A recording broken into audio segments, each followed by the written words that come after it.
Guys, welcome back. അപ്പോൾ ഇന്ന് രാവിലെ മുതൽ ഉച്ച വരെ ഒരു വ്ളോഗാണ് കേട്ടോ, ഒരു കുട്ടി വ്ളോഗ്. അപ്പോൾ രാവിലെ എണീച്ച് നല്ല ചൂട് ചായ കുടിച്ചു. അപ്പോൾ നല്ല മഴയുണ്ടായിരുന്നു കേട്ടോ.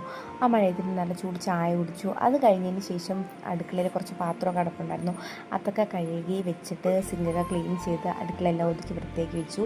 അപ്പോൾ അമ്മ ദോശയൊക്കെ ചുട്ട് വെച്ചിട്ടുണ്ടായിരുന്നു. അങ്ങനെ പിന്നെ ദോശയും സാമ്പാറും ചമ്മന്തിയും കട്ടൻ ചായയൊക്കെ എടുത്ത് വെച്ചിട്ട് ഞാൻ ഫുഡ് കഴിക്കുകയാണ്. അപ്പോൾ രാവിലത്തെ ബ്രേക്ക്ഫാസ്റ്റ് നമുക്ക് ഇതായിരുന്നു കേട്ടോ. അങ്ങനെ പിന്നെ ഞാൻ കാപ്പിയൊക്കെ കുടിച്ചുകൊണ്ടിരിക്കുകയാണ്. വെളിയിൽ മഴ കുറച്ച് തോന്നിയിട്ടുണ്ട്. അങ്ങനെ പിന്നെ കാപ്പിയൊക്കെ കുടിച്ചുകൊണ്ടിരുന്ന സമയത്ത് തന്നെ മോൾക്ക് ഉണ്ണി മുട്ടായിയും ഐസ്ക്രീമൊക്കെ കഴിച്ചിട്ടുണ്ടായിരുന്നു. അപ്പോൾ അത് കുറച്ച് മോളുടെ കയ്യിൽ നിന്ന് അതും വാങ്ങിച്ച് കഴിച്ചതിന് ശേഷം ഞങ്ങളെല്ലാവരും കൂടെ വെളിയിൽ പോയിരിക്കുന്നു. അപ്പോൾ മഴയൊക്കെ നല്ല തോന്നിയിട്ടുണ്ടായിരുന്നു കേട്ടോ. അങ്ങനെ പിന്നെ ഞാൻ അവിടെ ഇരുന്ന സമയത്ത് കാരണം വെച്ചാൽ ഞങ്ങൾക്ക് കറണ്ടില്ലായിരുന്നു പ്ലീസ്. അങ്ങനെ പിന്നെ മോൾ എൻ്റെ തലമുടിയൊക്കെ പിടിച്ച് വലിച്ചുകൊണ്ടൊക്കെ ഇരിക്കുകയായിരുന്നു. അത് കഴിഞ്ഞ് കറണ്ടൊക്കെ വന്നു. പിന്നെ ഞങ്ങൾ ചോറും കറികളൊക്കെ കഴിച്ചതിന് ശേഷം വീണ്ടും ഞാനും അതും കൂടെ പോയി കിടന്ന സമയത്ത് ആദ്യം അപ്പ വിളിച്ചിട്ടുണ്ടായിരുന്നു 2 പേര്. അങ്ങനെ പിന്നെ അത് സംസാരിച്ചിട്ട് ഞങ്ങൾ കിടന്നുറങ്ങി. അടുത്ത വീഡിയോ ആയിട്ട് കാണാം. Okay, by.